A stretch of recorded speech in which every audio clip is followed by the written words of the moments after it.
আজকে আমি তোমাদের সঙ্গে শেয়ার করব নিরামিষ কুমড়োর একটা রেসিপি। এই নিরামিষ কুমড়োর রেসিপি বা এই তরকারিটা কিন্তু খেতে অসাধারণ হয়। তোমরা যদি কেউ কখনো না খেয়ে থাকো এইভাবে একবার অবশ্যই বাড়িতে ট্রাই করবে। অনেক তো কুমড়োর ছক্কা, কুমড়োর তরকারি খেয়েছো, এইভাবে কেউ কোনোদিন খেয়েছো কিনা একবার অবশ্যই কমেন্ট বক্সে কমেন্ট করে জানাবে। বহু পুরনো দিনের একটা হারিয়ে যাওয়া রেসিপিটা আমি তোমাদের সঙ্গে শেয়ার করে দিলাম। তো এটা আমার মা রান্না করে থাকে, আমি তোমাদের সঙ্গে শেয়ার করে দিলাম।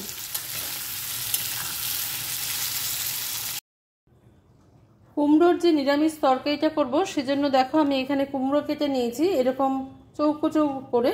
তোমরা চাইলে একটু ছোট সাইজ করতে পারো, তবে এরকম বড় রাখলে বেশি ভালো লাগে। আর এটা কেটে ধুয়ে পরিষ্কার করা আছে, আর এই উপরের খোসাটা কিন্তু আমি ফেলিনি। তোমরা চাইলে ফেলে নিতে পারো, সে দেখিয়ে দিলাম যে এরকম করেও ফেলে নিতে পারো। আমি কিছুটা ফেলে নিয়েছি আর কিছু রেখে দিয়েছি, এতে টেস্টটা অনেক বেশি ভালো হয়। নিয়ে নিয়েছি একখানা বড় আলু থেকে আধখানা, যার যেরকম পরিমাপে লাগবে সে সেরকম করে নেবে। যেহেতু সম্পূর্ণ বাঙালি রান্না, আমি রান্নাটা সর্ষের তেলে করব। সামান্য পরিমাণে সর্ষের তেল দিয়ে নিলাম। গ্যাসের ফ্লেমটাকে লোতে রেখে আমি দিয়ে দিলাম একটুখানি গোটা জিরে,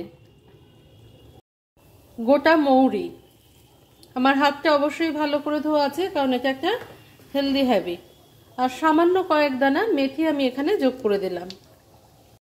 কয়েকটা চিড়ে রাখা কাঁচা লঙ্কা দিয়ে দিলাম, দুটো শুকনো লঙ্কা দিয়ে দিলাম, দুটো তেজপাতা দিয়ে দিলাম।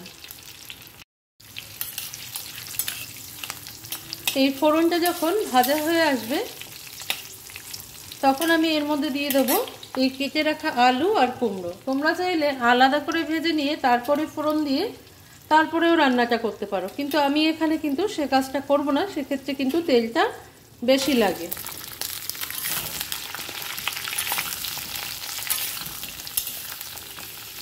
এবার আলু আর কুমড়োটা দিয়ে আমি ভালো করে একটু ভেজে নেব। এর সঙ্গে দিয়ে দেবো একটু নুন আর সামান্য একটু হলুদ দিয়ে আমি ভালো করে ভেজে নেব এটাকে।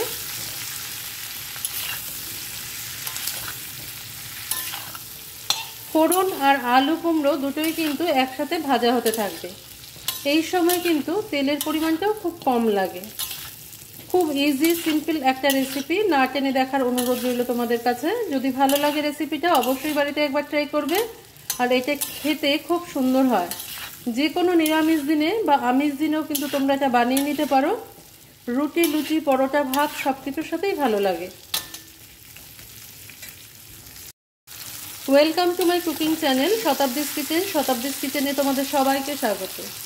নমস্কার বন্ধুরা, আমি শতাব্দী। তোমরা সবাই কেমন আছো? আশা করি সবাই ভালো আছো, সবাই সুস্থ আছো। আমার নতুন বন্ধু, আমার পুরনো বন্ধু, সবাইকে অনেক অনেক ধন্যবাদ পাশে থেকে এইভাবে আমাকে সাপোর্ট করার জন্য। দেখো কুমড়োগুলো কিন্তু প্রায় ভাজা হয়ে এসছে। কুমড়োটা একটু লাল লাল করে ভেজে নেবে। দেখো ভাজা হয়ে এসছে।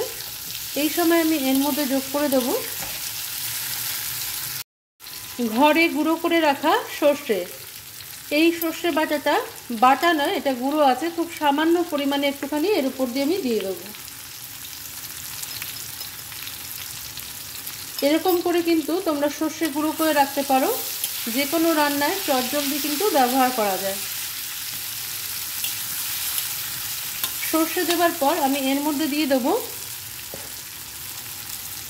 কিছুটা পরিমাণে কুড়িয়ে রাখা নারকেল,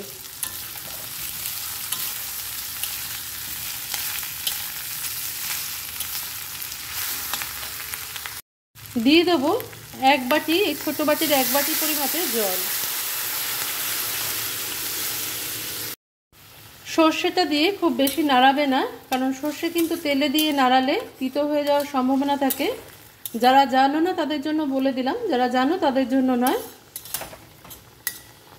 এবার আমি আরেকটু জল দেব, কারণ আলু আর কুমড়োটা সিদ্ধ হতে লাগবে। আরেক বাটি জল দিয়ে দিলাম আমি। এবার দিয়ে দেবো স্বাদ মতন একটু মিষ্টি। কুমড়োর তরকারিতে খুব মিষ্টির প্রয়োজন হয় না, তবে নিরামিষ যেহেতু সেহেতু একটু মিষ্টি দিলে ভালো লাগে, তাই মিষ্টিটা দিতে হয়। তবে যদি কেউ অপছন্দ করো না দিলেও হবে।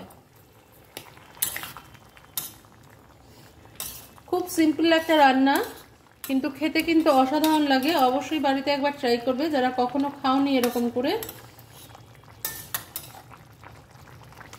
একটু ঢাকা দিয়ে দেবো আমি, যাতে আলু আর কুমড়োটা সিদ্ধ হয়ে যায়।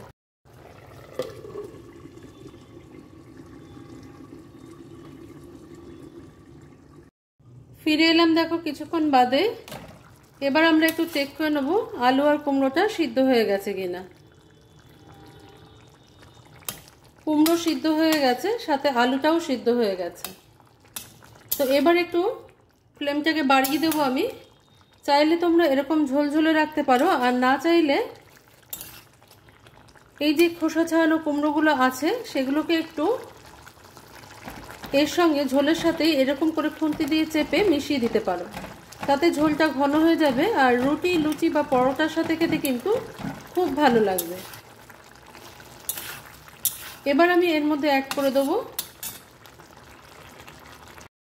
একটুখানি ঘি। এই ঘিটা ঘরের তৈরি আছে, তোমরা চাইলে বাজারের কেনা ঘিও ব্যবহার করতে পারো। নিরামিষ রান্নায় একটুখানি ঘি দিলে ভালো লাগে। দিয়ে দেবো ধনেপাতা কুচনো। আজকের রেসিপিটা ভালো লাগলে লাইক, শেয়ার, কমেন্ট, সাবস্ক্রাইব করতে একদমই ভুলে যাবে না। তো ভালো করে নাড়িয়ে চাড়িয়ে নিয়ে দেখো বিনা মশলায় কিন্তু আমার নিরামিষ কুমড়োর তরকারি কিন্তু একেবারে তৈরি হয়ে গেছে। কিছুক্ষণ স্ট্যান্ডিং টাইম দিতে হবে এটাকে।